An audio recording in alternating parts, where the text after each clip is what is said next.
After praising Allah subhanahu wa ta'ala and sending immense greetings and salutations upon the final Prophet Muhammad sallallahu alayhi wasallam, who is the final seal of prophethood.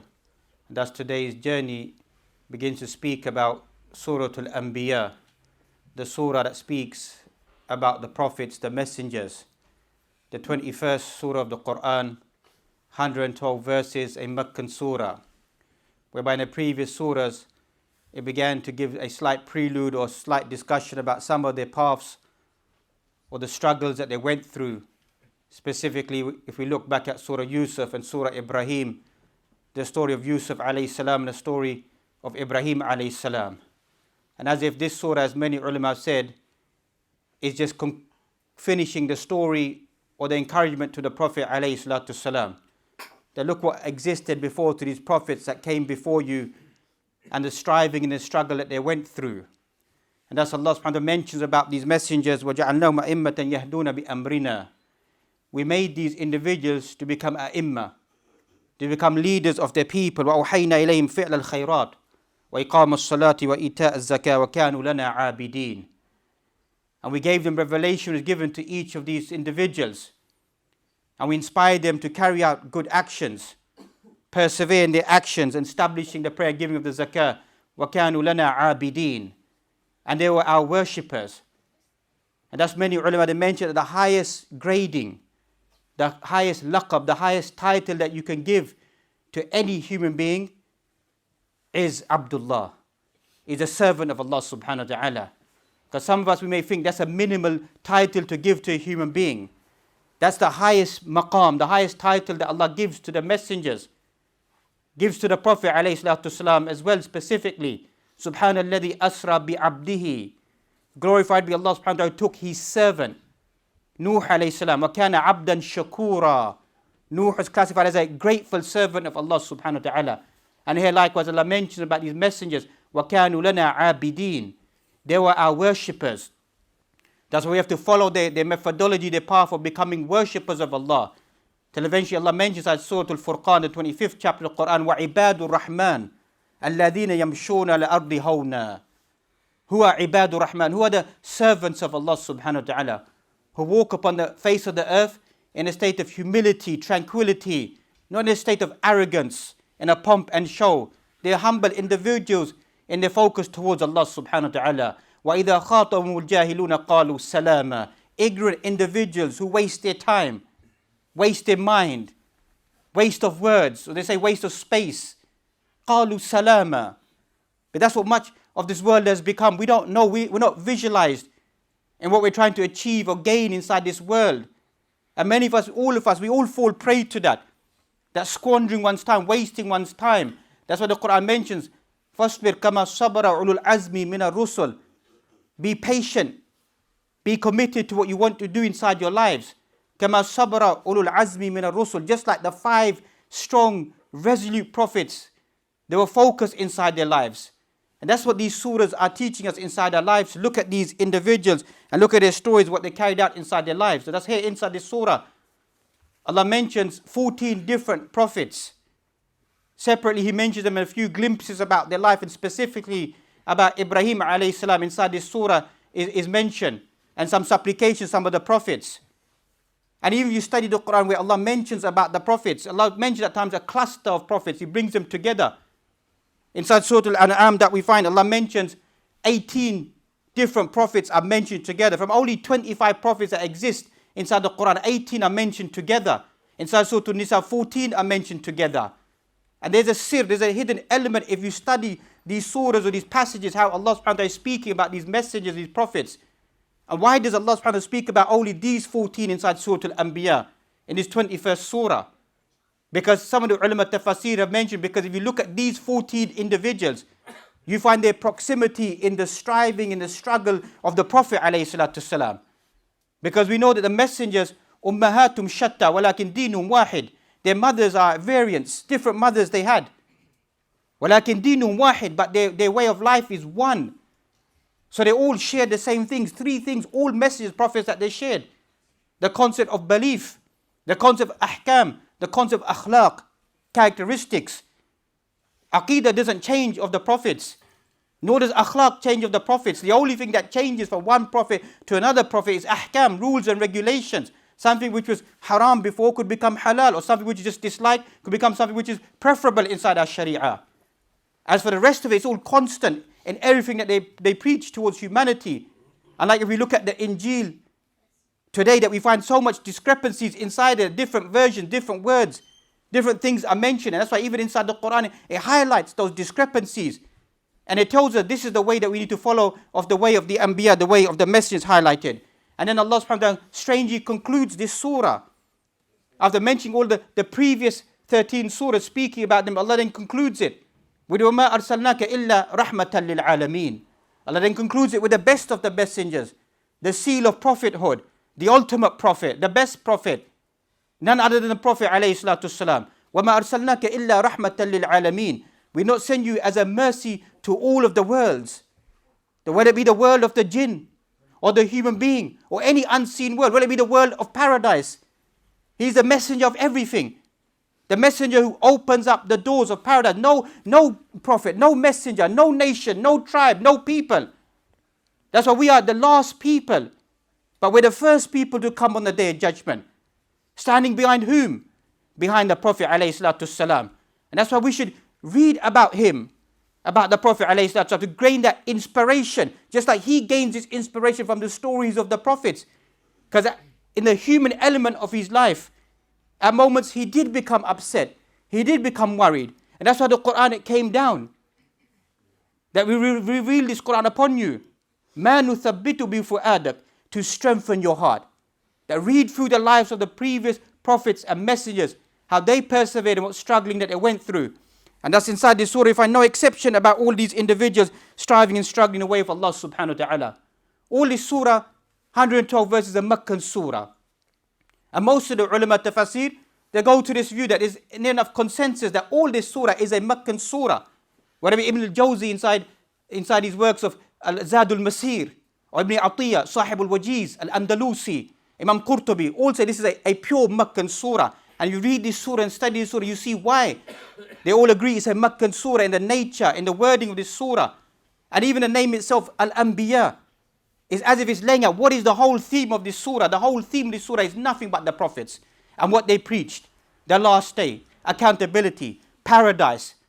That's what they preach. Oneness of Allah subhanahu wa ta'ala, tawheed, belief.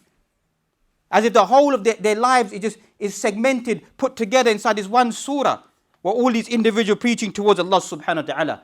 Imam Bukhari speaks about the fadl, the virtue of this surah, as one of the companions who mentions about this surah, that Banu Israel, wal-Kahf, wa-Maryam, wa-Taha, wal-Anbiya, min itaq al-awwal. These are from amongst the first surahs, from the first surahs of Revelation. And as we began with, this shows the insight that when you read these surahs, you can see the struggling that the Prophet ﷺ, he went through. So it inspires us that the hardship that he was going through, that there's alleviation, there's strengthening of his iman. Because in all honesty, what struggles do we go through? That we begin to say that there's hardship for what we're facing inside our lives. Our hardships are nothing at all compared to what the prophets and the messengers what went through inside their lives to preserve the deen, preserve it for us, that we may now rejoice today. But unfortunately, we don't rejoice in this deen.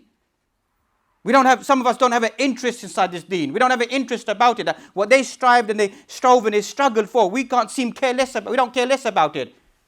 That makes no difference to us, what these individuals carried out inside their lives. And as you find, this surah begins by highlighting what is the key element.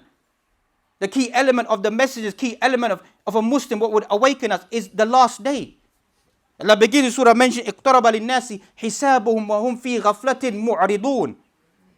اقترب للناس حسابهم. Indeed, the accountability of human beings has come close by.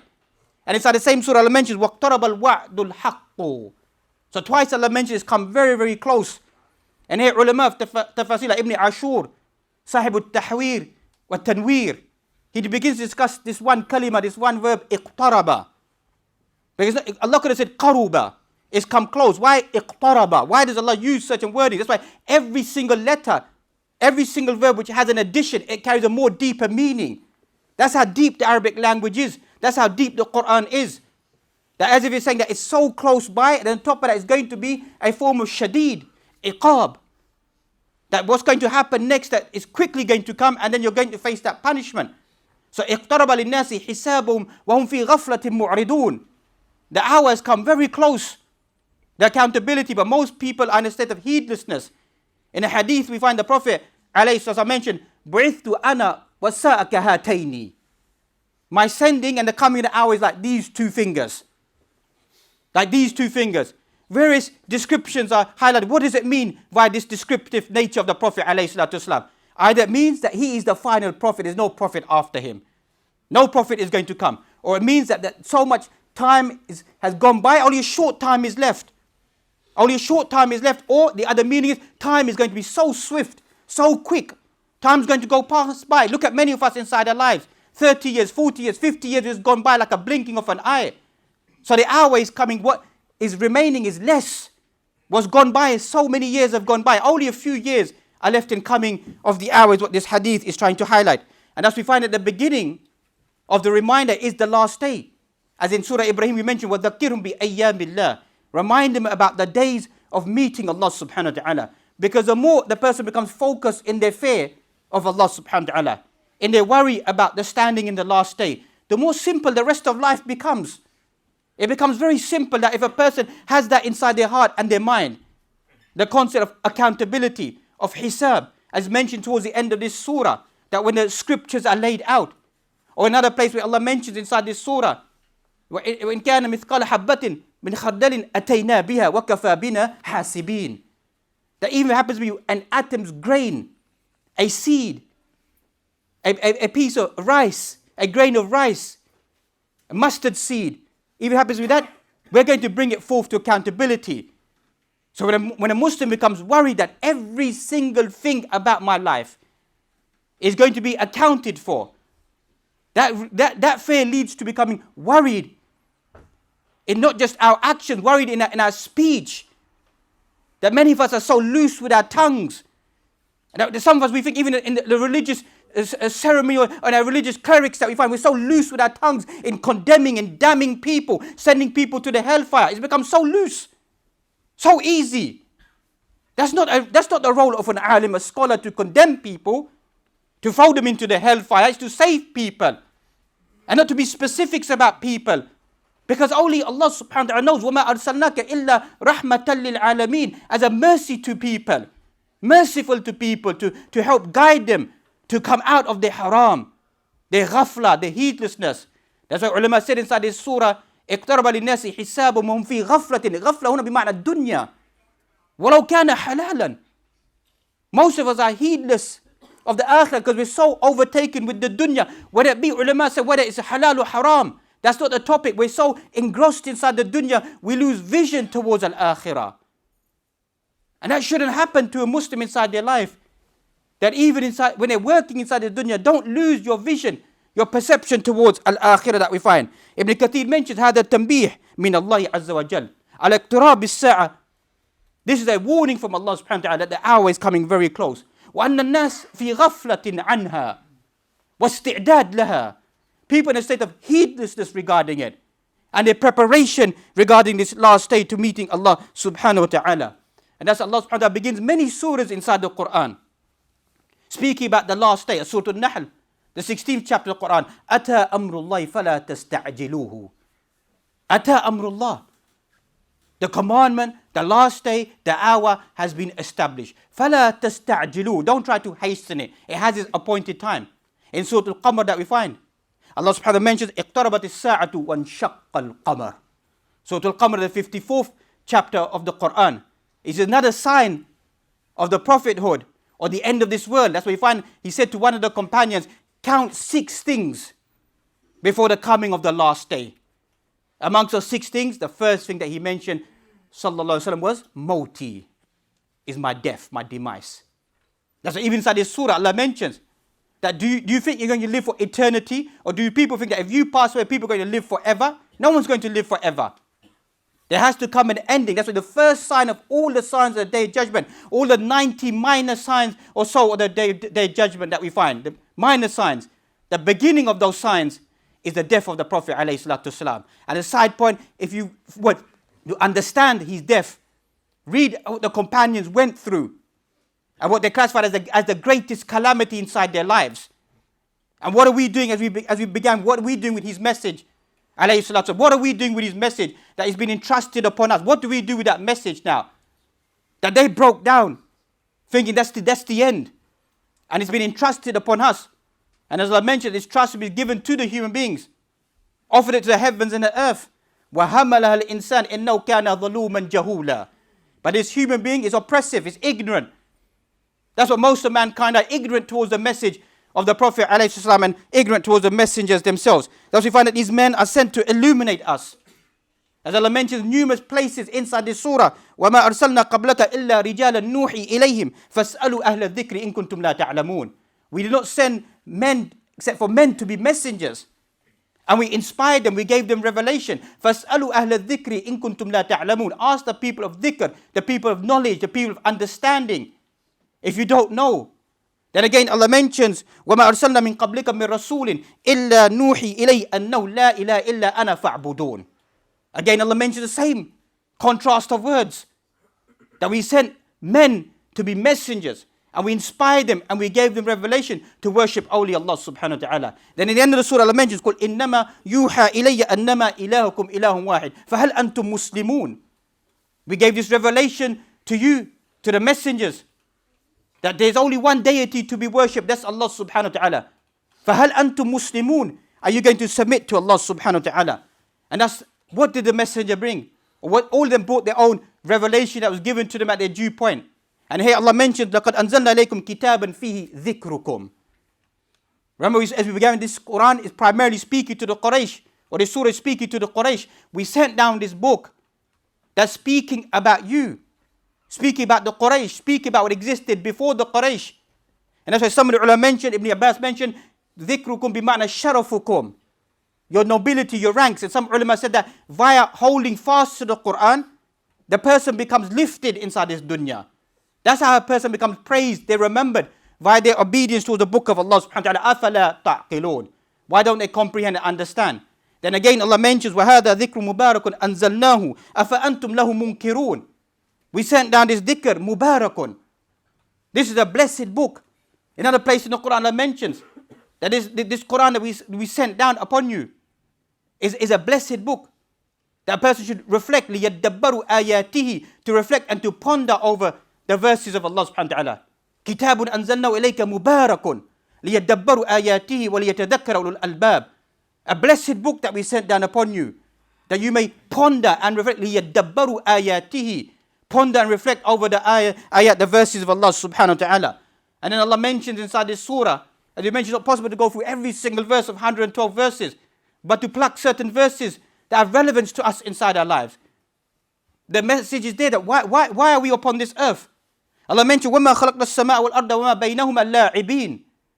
We didn't create the heavens and the earth لَاعِبِينَ, just out of jest and play. If everything around us has been placed there, لِلْقَصْدِ وَلِلْغَايَةِ. Everything around us has been placed there for a purpose. So how can the human being think there's no purpose for me?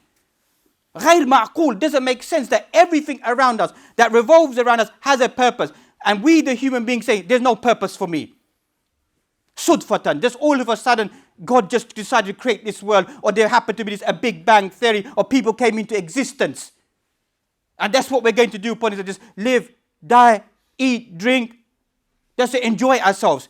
You know, these cliches sound like non-Muslim cliches, but they're our cliches now. They're our Muslim cliches now. That's what we believe as well. It's just about enjoying yourself. Just having a good time. Just having a good life. There's nothing wrong with having a good life. As long as your good life doesn't distract you away from Allah subhanahu wa ta'ala. But if your good life drifts you away, then we should be worried about this good life. That this good life is overcoming us in taking away from our real purpose of being upon the face of this earth. And then Allah also mentioned that everything around us has been created. وَجَعَلْنَا مِنَ الْمَاءِ كُلَّ شَيْءٍ حَيٍّ أَفَلَا يُؤْمِنُونَ. You know, scientific proofs are there inside the Quran for those who want to search for them. As you said, primarily the Quran isn't a book of science, it's a book of spirituality. But some moments inside the Quran, Allah testifies to certain things that people can reflect upon them. وَجَعَلْنَا مِنَ الْمَاءِ كُلَّ شَيْءٍ حَيٍّ أَفَلَا يُؤْمِنُونَ. We created every living thing from water. And Allah doesn't say just reflect there. أَفَلَا يُؤْمِنُونَ. Why don't they believe? When science proves something, they still don't want to believe. They still don't want to accept. That's what you call arrogance, pride. That's what you call rejection of Allah subhanahu wa ta'ala. That وَإِن يَرَوْا كُلَّ آيَةٍ لَا يُؤْمِنُوا بِهَا. If they see every single sign, they still don't believe. And signs after signs are shown towards these individuals. And then this excessive questioning that these people have, and we have as well. Allah says inside this surah, لا يسألوا عما يفعلوا وهم يسألون. No one can ever ask Allah, why did he do this? Why does he do that? وهم يسألون. They will be asked. So this mentality that we have, that we always question everything. Why is it like this? Why is it like that? Why does the Quran say this? Why did the Prophet say this? Why did he tell us to sit down and urinate? Why did he tell us to eat like this? Why did he tell us to dress like this? We're living in the 21st century, in a modern world. Why are we discussing these things for? And some, even Muslims, why are we discussing this? What relevance does this have to the modern world around us? It has a great relevance to the modern world around us. Because when people don't know how to defecate, how to eat, how to live a life, and they're trying to tell us, instill amongst us and our children, this is the way that you live a life. That's the worry. And some of us fall prey to that. That they're trying to indoctrinate into our mind, into our hearts. This is a normal way of life.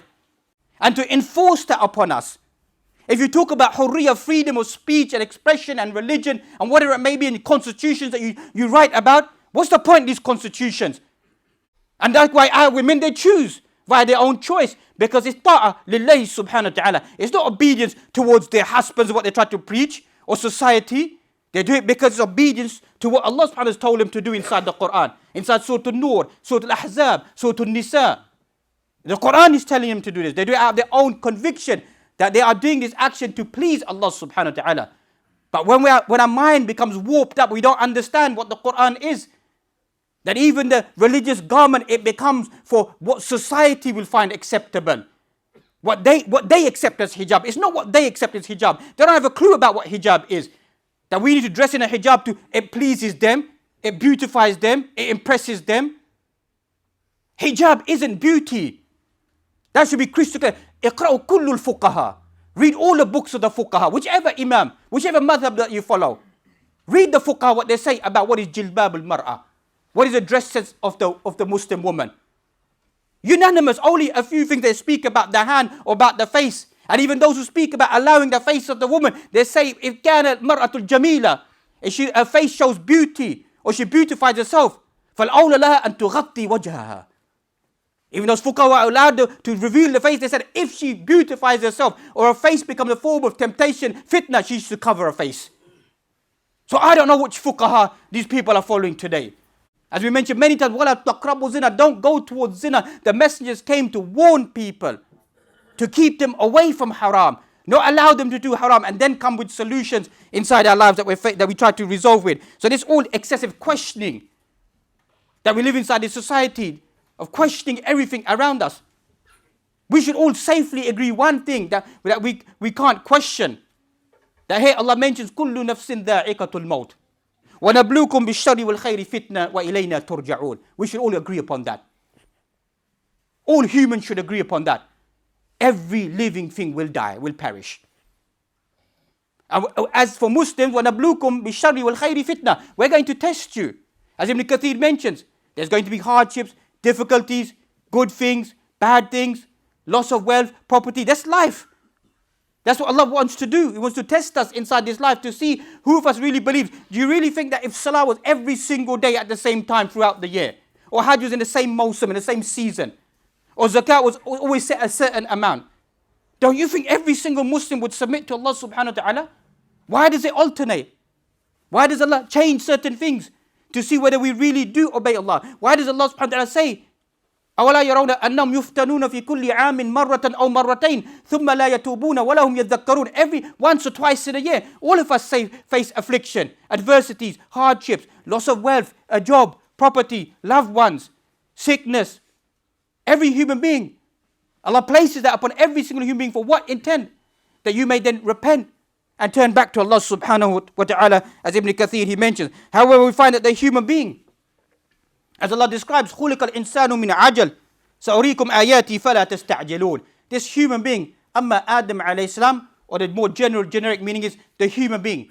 خُلِقَ الْإِنسَانُ مِنْ عَجَلٍ. Man is hasty. Hasty in everything that we do inside our lives.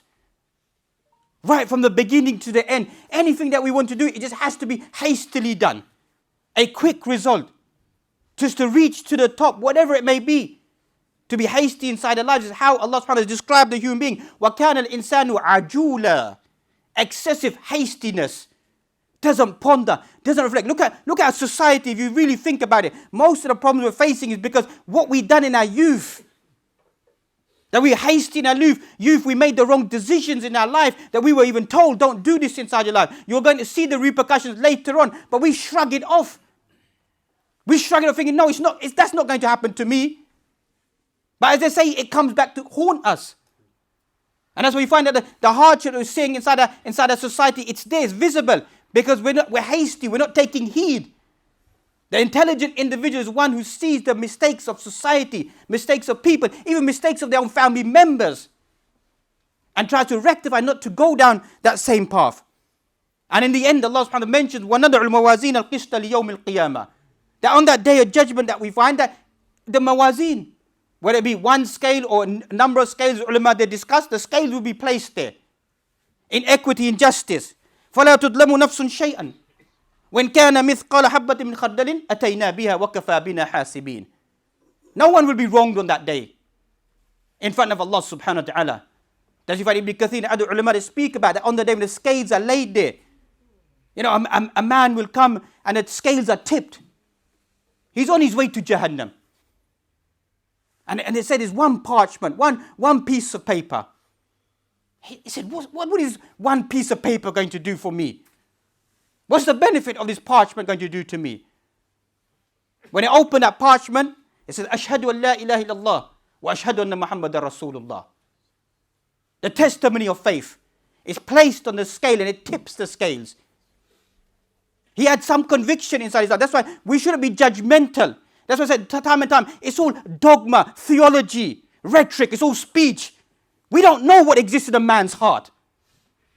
No one knows what exists in a man's heart because we become this culture teaches to judge other people.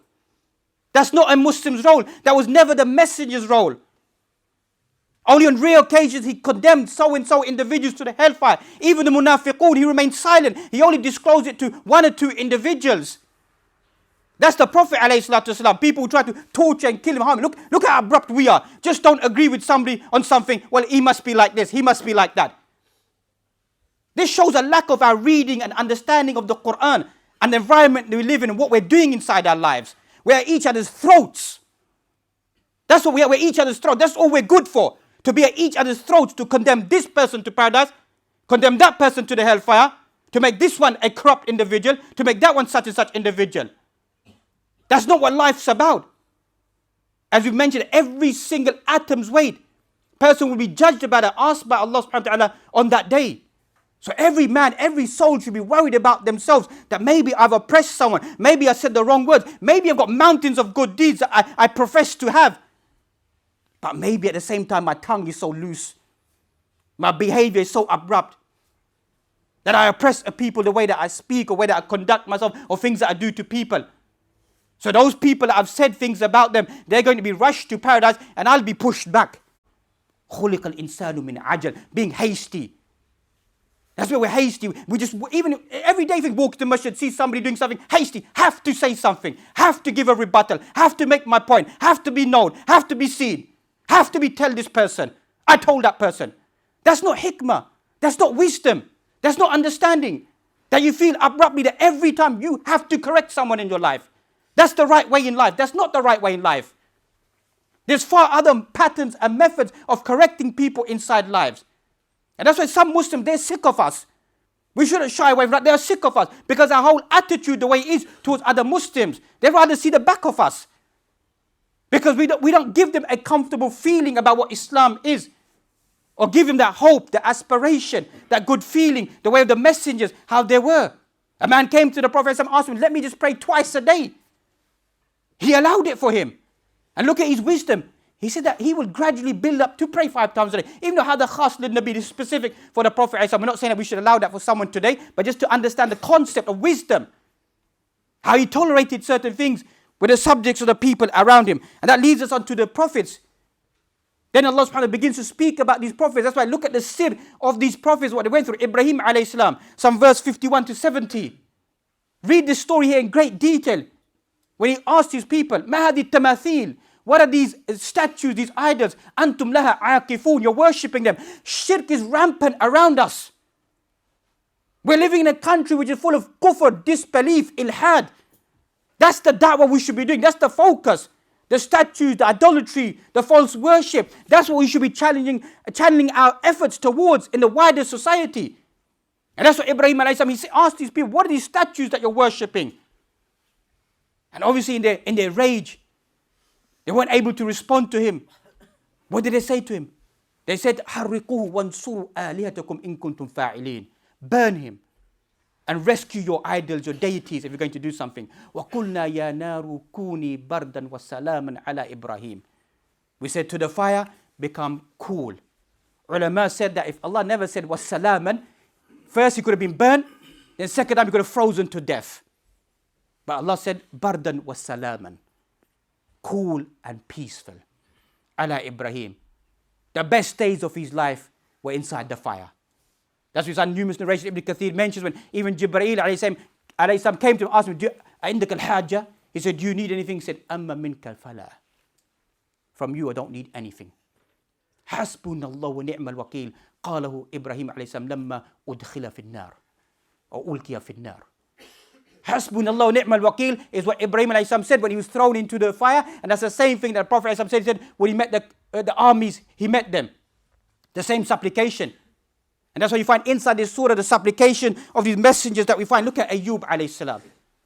Look at the difficulties that he went through. Whether it be 18 years or 20 years or a number of years. That's why these Israeliyat traditions, many ulama said, فَلَا تُصَدِّقُهُمْ وَلَا تُكَذِّبُهُمْ. If it doesn't contradict the Quran and Sunnah, don't affirm them, don't negate them. But there could be some reality in trying to understand the concept. That Ayyub alayhi salam, that he was a wealthy individual. Had lots of children, wealth, prophet, position. One by one, Allah began to take it away from him. One by one. Flesh was hanging off his body. Insects were coming out of his body. They said the only thing, as Ibn Kathir narrates, he mentioned, the only thing that remained of him was his heart and his tongue. Other than that, you couldn't recognize him. Foul stench was coming from him that they then left him to one side. Only his wife would go there and entertain him, to be with him and to take care of him. Even then she had to go and work and to get food, etc. Everything's lost from him. And then she made that complaint to him that, you're a messenger of Allah, why are you going through this? And then he rebuked her as well. That if I've lived 70, 80 years of a good life, then if Allah tests me for 70, 80 years, it makes no difference. And look at his supplication. وَأَيُّوبَ إِذْ نَادَى رَبَّهُ أَنِّي مَسَّنِيَ الضُّرُّ. He said, oh my Lord, it's just touched me. Affliction has touched me.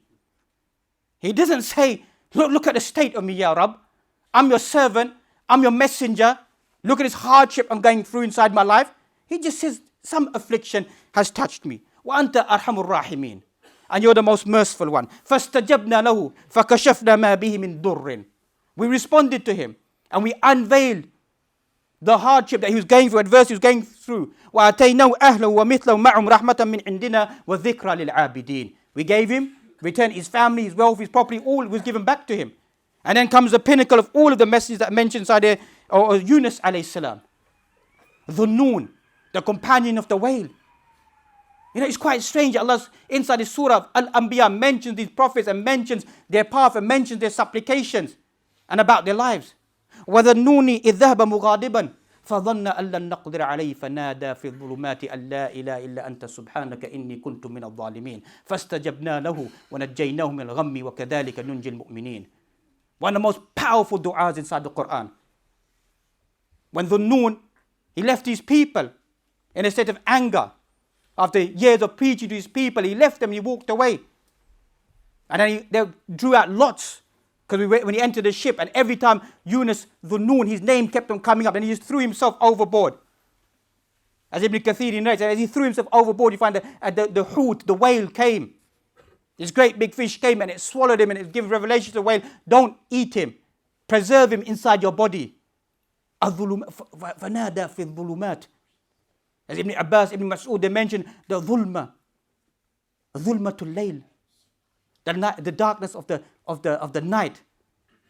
وَظُلْمَةُ الْبَحْرِ. The darkness of the ocean. وَظُلْمَةُ الْبَطْنُ الْحُوتِ. And the darkness of the belly of the whale. فَنَادَى فِي الظُّلُمَاتِ. He called out to Allah subhanahu wa ta'ala. This salt, it traveled to Allah. Imagine the concept where he is. Voice can't be heard. But that voice, it travels up. And they said, who's this individual? This individual is Yunus alayhi salam. He used to call out to Allah subhanahu wa ta'ala. That you find ad-du'a. في السراء والضراء وفي العلن وفي السر. Dua in the open, in secrecy, hardships, difficulties, all the time. Person is remembering, calling upon Allah subhanahu wa ta'ala. So when Allah said that this is a voice which is known, Allah knows whose voice it is. Allah knows it's the voice of Yunus alayhi salam. So he called out to Allah subhanahu wa ta'ala, فَاسْتَجَبْنَا لَهُ, and we responded to him. And then look at encouragement. Allah then said, وَكَذَلِكَ نُنْجِ الْمُؤْمِنِينَ. That's in a hadith inside Sunnah Imam Tirmidhi. The Prophet ﷺ mentioned, whoever calls Allah via this dua, Allah will respond to that individual. Whoever calls out, La ilaha illa anta subhanaka inni kuntu min al-zalimin. Another message is mentioned inside this surah, even though there's many different, as we mentioned, 14 different prophets are mentioned. Prophet Musa alayhi salam, Prophet Harun is mentioned, Prophet Lut alayhi salam is mentioned. And then we find here Allah subhanahu wa ta'ala mentions Zakaria alayhi salam. And once again we need to focus upon his action or supplication of him imploring and asking Allah subhanahu wa ta'ala, Zakaria idh nada rabbahu rabbi la tadarni fardan wa anta khairul warithin. Zakaria, he had no children.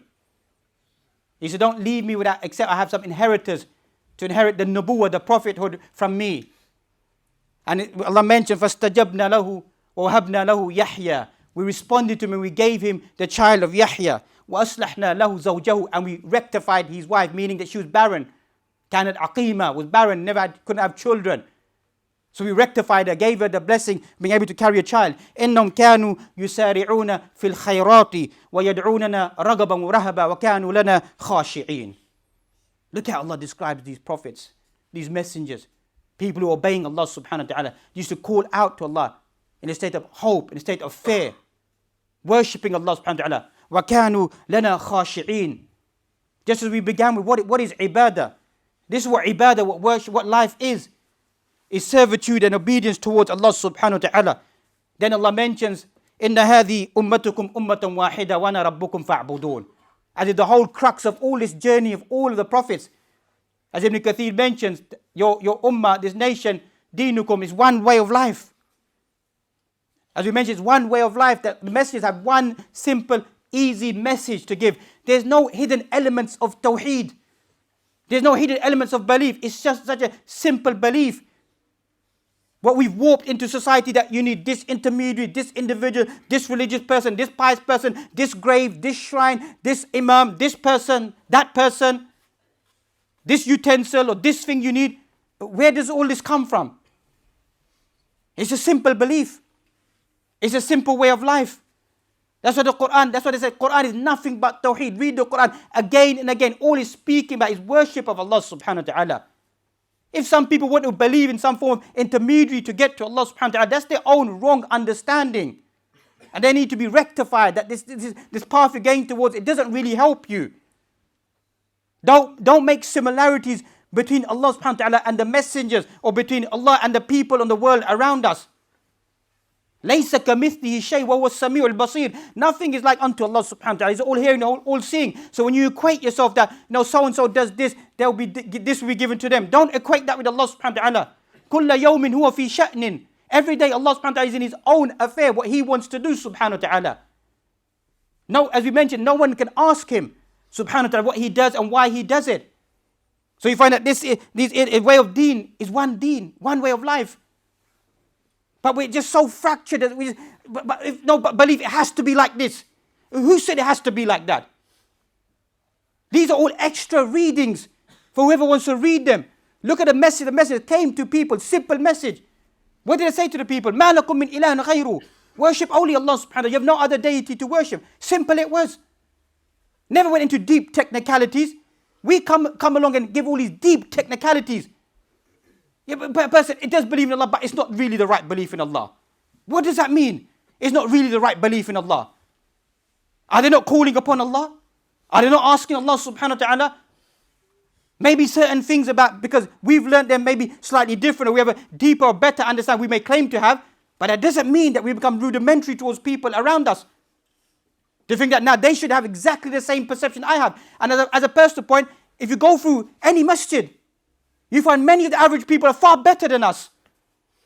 They're far better than many of us who claim to be so-called religious people.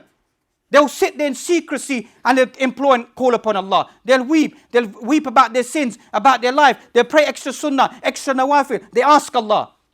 They try their best. You know, that's why the poor people, the destitute people, the downtrodden people, for many 100 years, 500 years or so, going to go to paradise before many of us. Why is that so? Why will that take place? Because many of us are just going in the opposite direction. We're not following the way of the message of the prophets. And as Allah mentioned, وَلَقَدْ كَتَبْنَا فِي الزَّبُورِ مِنْ بَعْدِ الذِّكْرِ.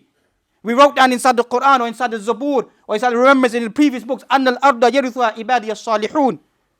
That who will inherit this earth? One is the open meaning of this earth is going to be the righteous people. It always comes to the people of dominance, of belief. They will dominate this earth. But there's a deeper meaning. Al-ard huna bima'na al-jannah. The earth is Jannah, is paradise. Only the righteous will go into paradise. Inna fi hada labalaghan liqawmin abidin. Indeed, inside this Quran is a message for people who worship Allah subhanahu wa ta'ala. And as we find at the end of it, Allah then mentions to follow the Quran and Sunnah. That's what it's saying. وَمَا أَرْسَلْنَاكَ إِلَّا رَحْمَةً لِلْعَالَمِينَ. We did not send you except for the mercy to all of the worlds. Follow the Quran, follow the Sunnah. That's what it means. Ibn Kathir mentions ittiba'u sunnah. Following the Sunnah of the Prophet ﷺ gives you what? Rahmah. Mercy fi dunya wa fil akhirah. Gives you mercy, compassion, contentment inside this dunya and inside the akhirah. That's why you can see why certain people may become slightly excessive inside their belief towards the Prophet ﷺ. It's plausible. You can understand where it's coming from. It's not just about condemning it outright, it's about understanding their psyche, their perception of where do they extract it from. Because many classical ulama say the same thing. Ibn Kathir is saying inside his tafsir that when you follow his life, you'll get an external mercy will be given to you. Contentment will be given to you. And inside, more so inside the akhirah. So as we find that excessive praising the Prophet isn't something which is wrong. It's just the kayfiyah, just maybe the wording that some people may use is the wrong wording. On the day of Yawmul Jum'ah, excel in praising the Prophet ﷺ. Aqrabun nasu ilayya, the most closest of people to me on the day of Judgment are going to be whom? Those people who make mention of me. Who is the bakhil? Who is the wretched one? Who is the stingy one? That every time my name is mentioned, doesn't say sallallahu alayhi wa sallam regarding my name. Doesn't remember me. So as if this whole surah in its prelude and build up is saying about who the messenger is. وَمَا أَرْسَلْنَاكَ إِلَّا رَحْمَةً لِلْعَالَمِينَ. That the ultimate blessing to us Muslims is the Prophet ﷺ. And that's why we began with to exert our lives, to learn about his seerah, about his sunnah, and to adorn ourselves in that journey. Just like they were mocked and they were ridiculed. Our mocking is a small ridicule. Look at the way you pray, as you mentioned, look at the way you eat, maybe the way that you dress, the way you do certain things. These are small things. Because why? We're small people, small iman. Because you find that the most toughest of people who are tested inside their lives is al-Anbiya. ثُمَّ الْأَمْثَلْ فَأَمْثَلْ. And a person is tested according to the strength of their iman. In another hadith it mentions, مِنْ صَلَابَةِ إِمَانِهِ. A man is tested according to their iman. The more stronger the test, the more stronger their faith. That's why even Ayub, that some people try to say, well, maybe Ayub done something wrong. If you read Tafsir ibn Kathir, he said, what do you mean done something wrong? He was a person in constant ibadah of Allah subhanahu wa ta'ala. Not everything in life is maybe a person done something wrong, they face calamities. That's another cliche we need to remove. Another sickness that we have. If someone's going through some suffering, oh, maybe they've done this wrong in their life. Maybe they disobeyed Allah. Maybe they've done this innovation. Maybe they've done this haram. Maybe they've done that. Maybe they've done that. Sometimes they could have done nothing inside their life. Allah just wants to test them. Allah wants to purify them inside this dunya qabla al-akhirah.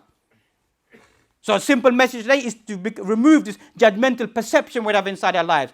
Read more about the seerah of the messengers, of the prophets, and see how they engage with people. May Allah subhanahu wa ta'ala give us the tawfiq and ability to live with them inside this dunya. Bima'na live in this sunnah and their path inside this dunya. And to live with them inside al-akhirah, inside paradise, to be with the messengers. All these righteous individuals existed before us.